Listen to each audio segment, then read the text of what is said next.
The truth is, while if you've listened to this show, I hope you know I am a stan for love. And I am a stan for love being a deeply healing and transformative experience. I am not, though, a stan for letting love or desire or dreams or deep longings or even something like realizing you've been polyamorous your whole life justify letting those things blindly leading you down a path that is destructive to the other things that are important to you.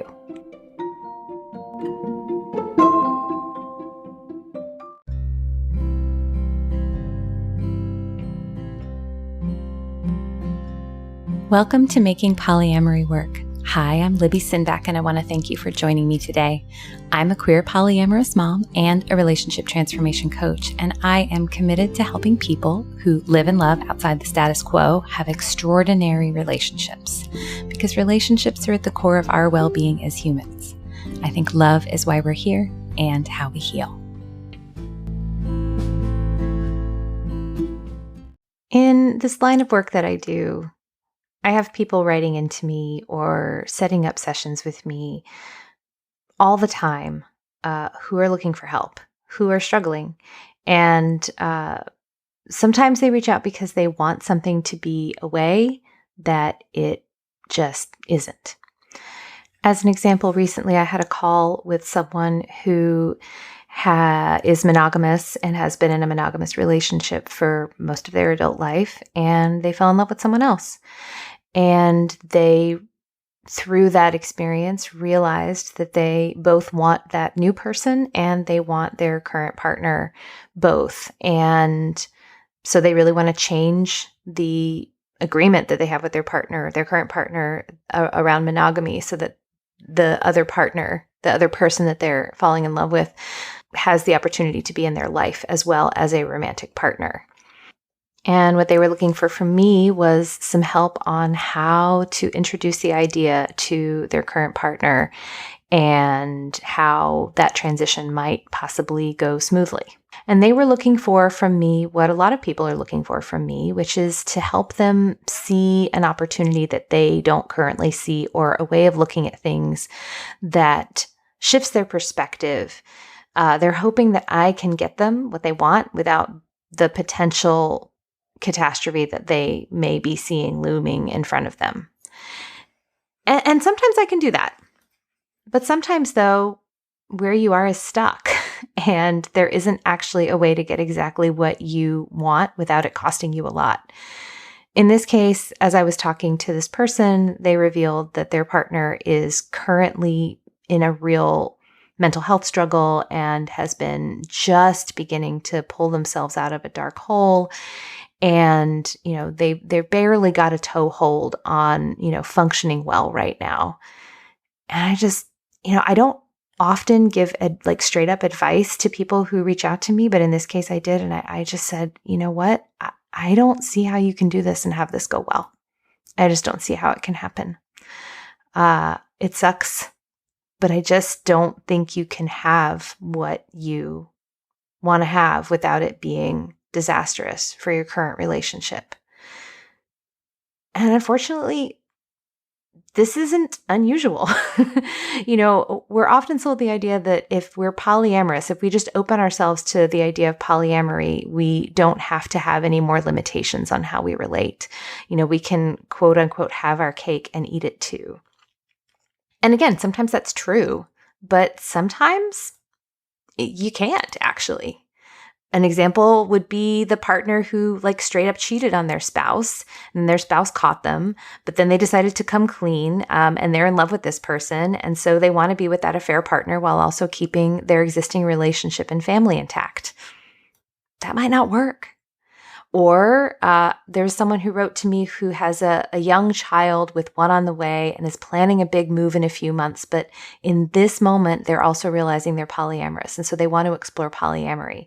And while their partner has said they're open to the idea, they've also said they just don't have the bandwidth for the work that would take right now. Or there was the couple who reached out to me who are both married with kids to other people, and have very busy lives, but feel deeply anchored to one another and are finding it really hard to find a way to find the amount of time and opportunity to connect that reflects the depth of what they feel for each other. Or there's the person who really only wants to do kitchen table polyamory, but they can't stand their metamor and the feeling is mutual. And thus there are just some severe limitations on how much they can integrate into their partner's life. Or then there's the person who wakes up early and goes to bed early, but their partner is a night owl who works all night and sleeps all day. And so they have a hard time finding time together when one of them isn't tired, even though they really love each other. And having other partners on top of that just makes it really, really hard to have enough time to have a real relationship.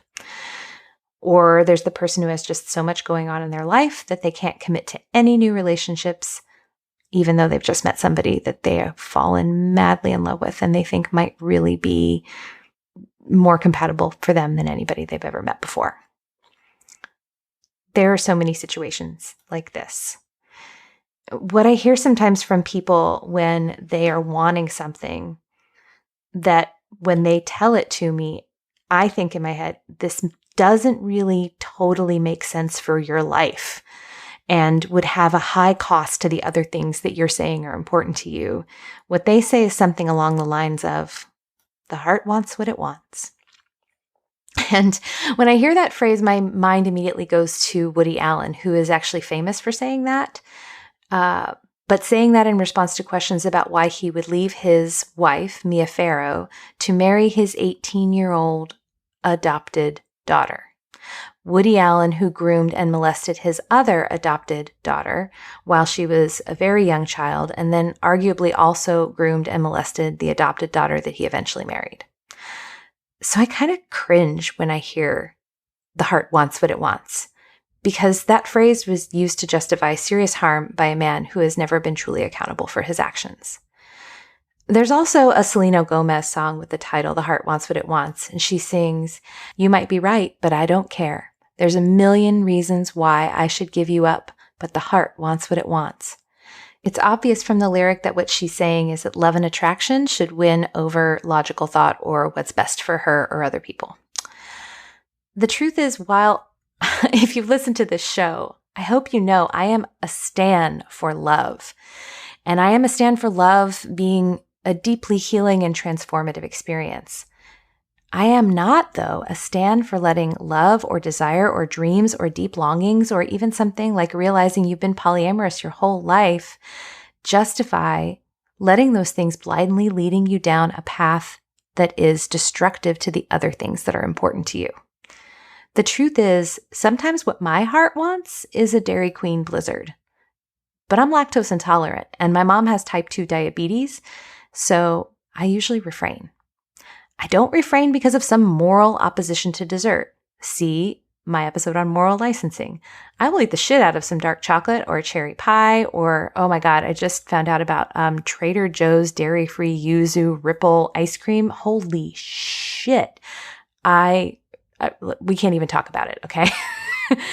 But I refrain from Dairy Queen because the cost of me consuming a Blizzard, even though I really want it, especially Heath Bar Blizzard, man, it's so good. But the cost of doing that, for those of you who are lactose intolerant, I don't need to go into detail, or if you have a partner who's lactose intolerant, you probably know. But trust me, if you don't know, it isn't pretty. And that cost is higher than the pleasure that I will get out of eating it. And so, too, it can be with relationships sometimes.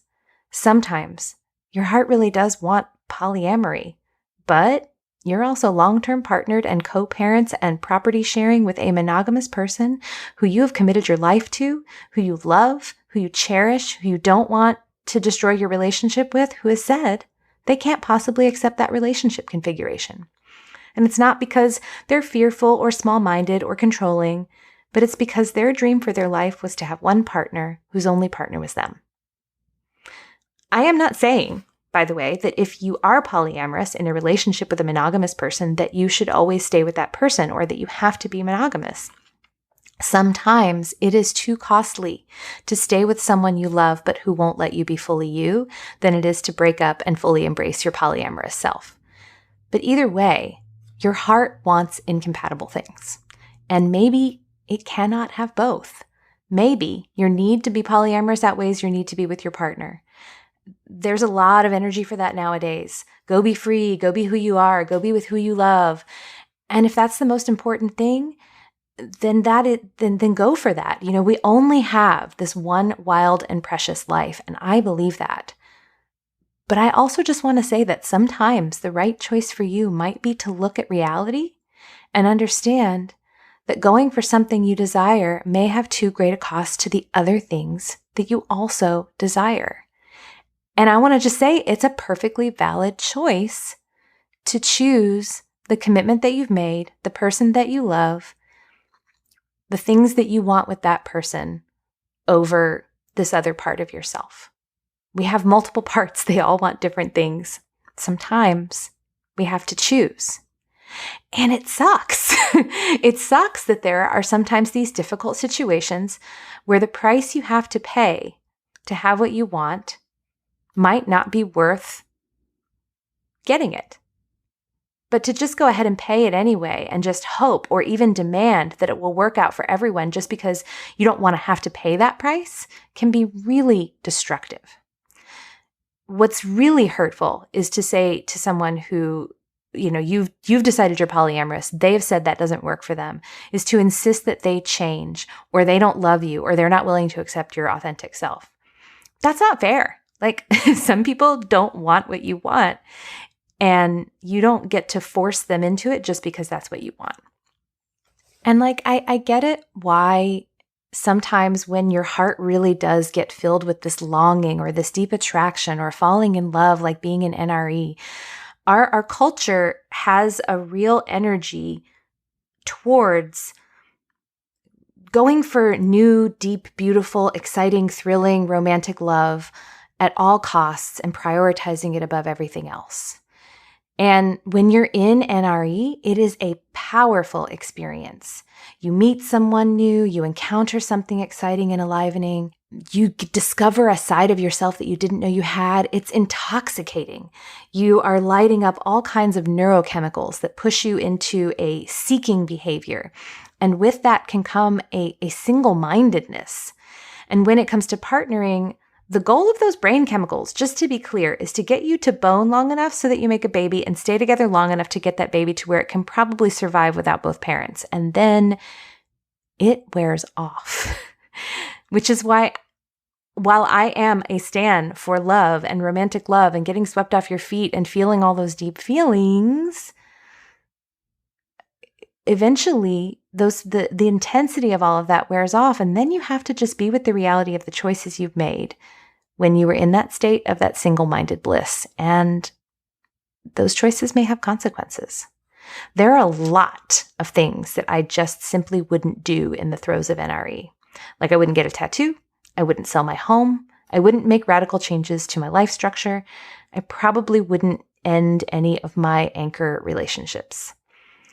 I also think that a lot of what it means to be in love is to actually be in love with who you are when you're with someone and how you feel about yourself when you are seen through someone else's eyes, who is seeing you anew, who is meeting you and is excited about you for the first time. And I want to invite people to appreciate love for that, for it being this experience of connecting to yourself, and also to connecting to something pure and beautiful about just being a human and having an open heart and really connecting to the depth of that feeling, of that open-heartedness. And I also want to offer that just because you're feeling those things, sometimes the most loving thing to do is to actually not bring that experience to its full fruition and actually change things such that you have to be with someone. There are a couple of movies where this is actually how the movie ends. Casablanca is one of them. Humphrey Bogart and Ingrid Bergman don't end up together. She ends up with the steady, safe guy, and it makes sense. Or this other movie that I loved called Once, which stars Glenn Hansard, as this, kind of starving musician who falls in love with this woman who falls in love with his music, and they don't end up together. And I kind of love what she says at the end when he when he asks her, do you want to, come and make out and hook up? And she's like, what would be the point? What would be the point? We're not going to be together. I love these movies and I love those choices that the characters make, because to me, those feel like grown-up decisions instead of being careless and just throwing everything away for the sake of passion. Even though the love that these characters feel for each other is real and it's palpable, and as an audience member, you kind of want to be able to have them consummate it, it's actually really cool that they don't. And it doesn't make the love that they feel any less real, any less important. Like, that the characters have been changed forever because of meeting each other and being in each other's lives.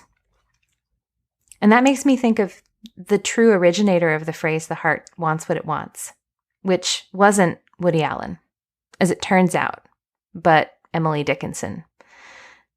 Dickinson wrote The Heart Wants What It Wants when writing to a friend, Mary Bowles, whose husband was going to be away for a very long time.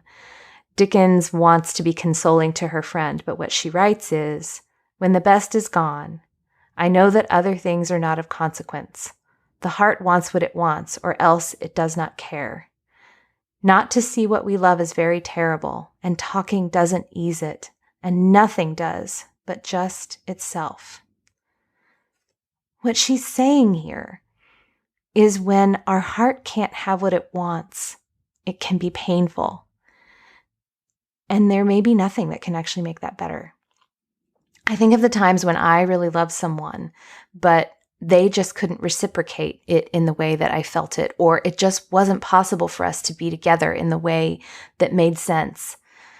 I think that it can actually be even harder when love is requited, like when you both feel it, but it's just not possible to make it work because of structural things or incompatibilities or other parts of your relational ecosystem not being compatible or conflicting commitments, etc.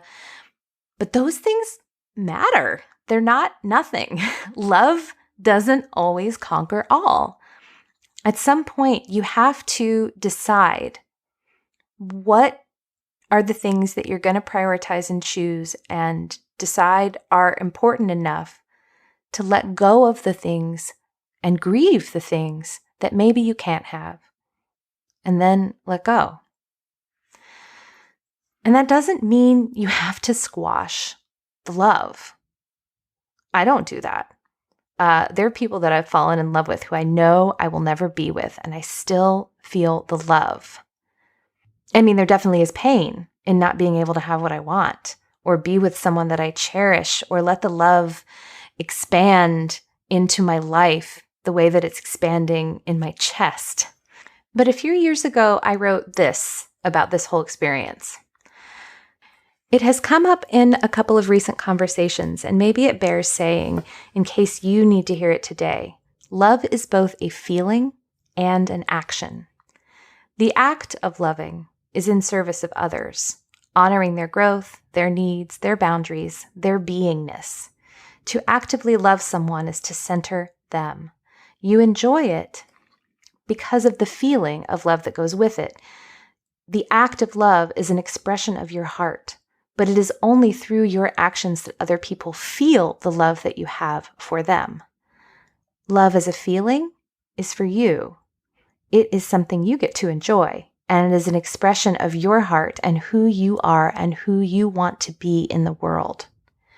Because the love that you feel, as opposed to the love that you do, is for you, you can feel love and not have it returned, and that can still be beautiful and real and something sacred and precious.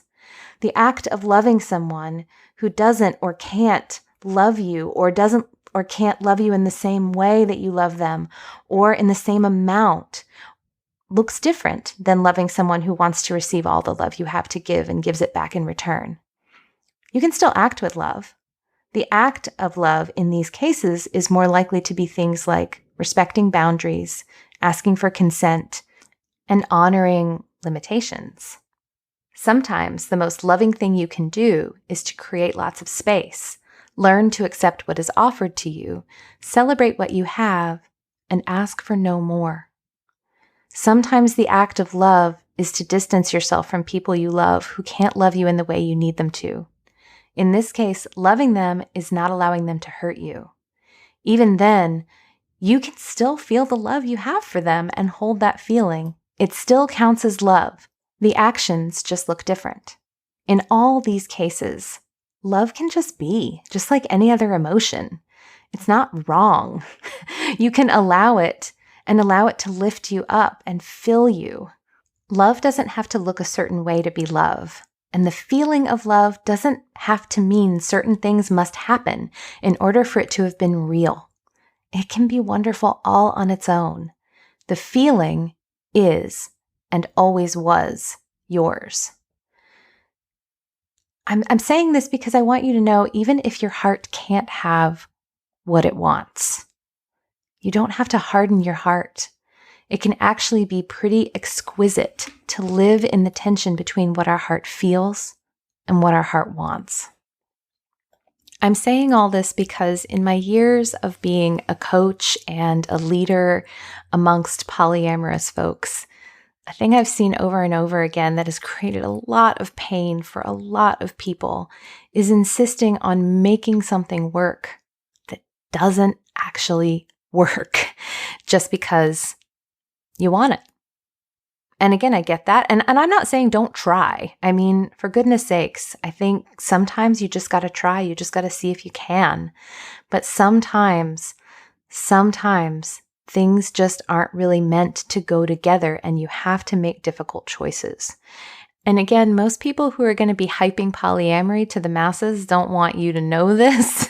But I actually spend a lot of my time in my relational landscapes saying no to things and being very, very careful about not just like even partner selection, although that's a big one for me for sure, but also even just thinking about like how I'm going to spend my time and who I'm going to spend it with. Like I'm just really careful about that.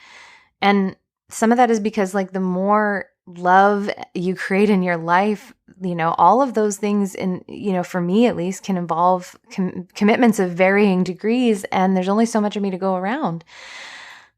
Some things just don't work and aren't possible. And this is where it's so important to be aware of your capacity and honor what is possible. And sometimes that means your heart not getting exactly what it wants.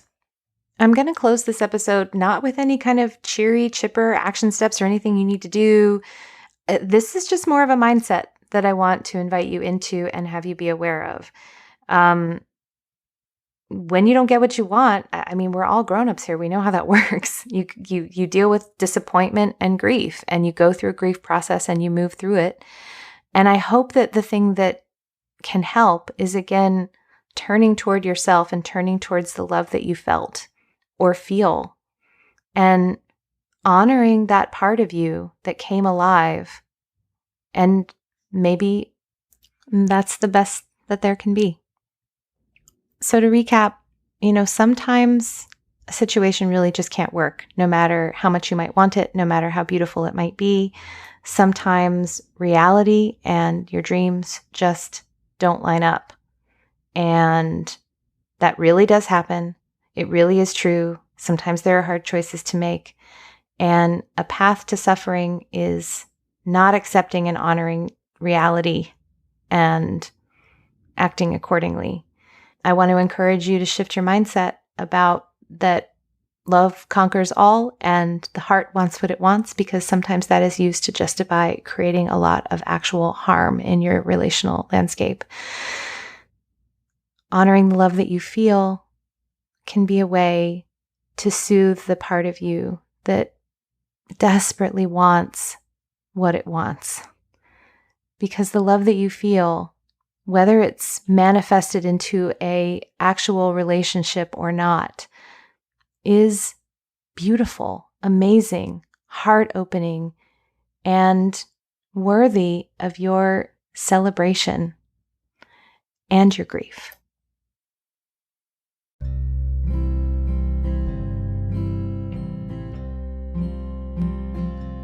Thank you so much for joining me today. If you have any thoughts about what I've said or a question for the show, I would love to hear from you. You can reach me via my website, libbysinback.com, or you can connect to me on any of my social channels. I'm on Instagram and Facebook. I'll also say that if you're loving my podcasts, but feel like your relationship could maybe use some more help, this is work I do with my coaching clients and in the Relational Non-Monogamy Circle. If you're interested, you can either set up a free introductory session with me to see if coaching might be a fit for you, or check out the Relational Non-Monogamy Circle online at libbysinback.com/RNMC.